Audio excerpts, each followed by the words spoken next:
আসসালামু আলাইকুম। আপনারা দেখতে পাচ্ছেন যে এই যে গিরিখাত দেখছেন কতটা নিচু আর কি, পাহাড় থেকে অনেকটাই নিচু।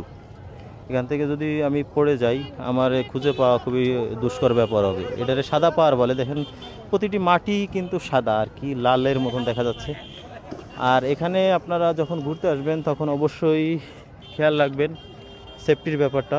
যারা সাধারণত পাহাড়ে উঠতে পারে না অথবা যাতায়াত করতে কষ্ট হয় তারা যেন পা পিছলে পড়ে না যায়, এমন অবস্থা না হয় যে পা পিছলে পড়ে গিয়ে একটা ঝামেলা হলো আর কি, দুর্ঘটনা। এই পাহাড়ে তো এরকম যোগাযোগ ব্যবস্থা নাই আপনার পিছনের পাশে অথবা আমি কিন্তু একটা পাহাড় থেকে আরেকটা পাহাড়ের এই ভিউটা নেওয়ার চেষ্টা করছি।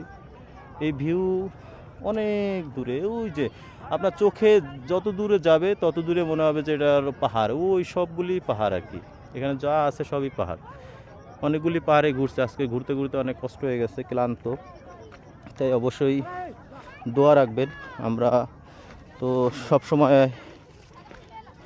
পাহাড়ে চলাফেরা করি না, কিন্তু হঠাৎ যে সময় পাহাড়ে চলার সময় পা পিছলে পড়ে যাওয়ার সম্ভাবনা থাকে। তাই অবশ্যই আর চিপসের প্যাকেট অথবা যে কোনো খাদ্যদ্রব্য জাতীয় প্যাকেটগুলি আপনারা এই পাহাড়ে এসে ফেলবেন না, এখানে ফেললে পরিবেশটা নষ্ট হয় আর কি।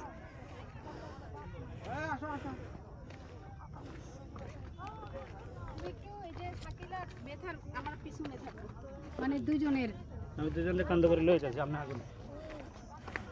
হ্যাঁ গাইস, হ্যাঁ আমাদের সাথে যারা আসছিল তারা কিন্তু আমার সামনেই আর কি।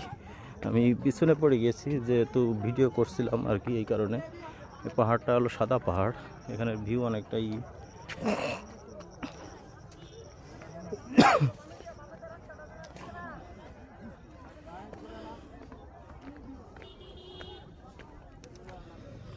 অনেক উঁচু, উঠতে কষ্ট হয়।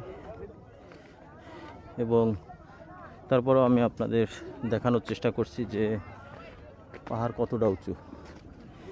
দেন গিরিপথ, এই গিরিপথ বেয়ে আস্তে আস্তে আস্তে আস্তে আমরা একবারে পাহাড়ের চূড়ায় উঠে যাচ্ছি। জায়গাটা অনেকটাই সুন্দর, ভিউটা অনেক সুন্দর।